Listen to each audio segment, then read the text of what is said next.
ஒரே ஒரு நாள், வானமே திறக்கும் நாள், நரக வாசல்கள் மூடப்படும் நாள், வைகுண்ட வாசல்கள் திறக்கும் அந்த அற்புத நாள். அதுதான் வைகுண்ட ஏகாதசி. பூமியில் பாவம் அதிகரித்தது. அசுரர்களின் கொடூர ஆட்சி காரணமாக தேவர்கள் அனைவரும் துன்பத்தில் மூழ்கினர். அவர்கள் எல்லோரும் ஒன்றாக கூடி மகாவிஷ்ணுவை வேண்டினார்கள்.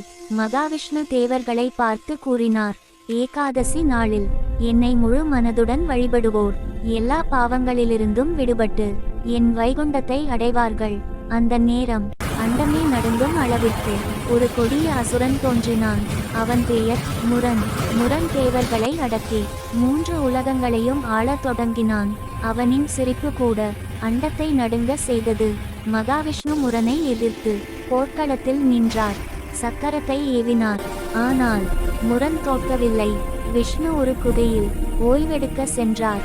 அந்த சமயம் அவரின் உடலிலிருந்து ஒரு தெய்வீக ஒளி தோன்றியது. அந்த ஒளியில் இருந்து ஒரு அழகிய தேவதை வெளிப்பட்டாள்.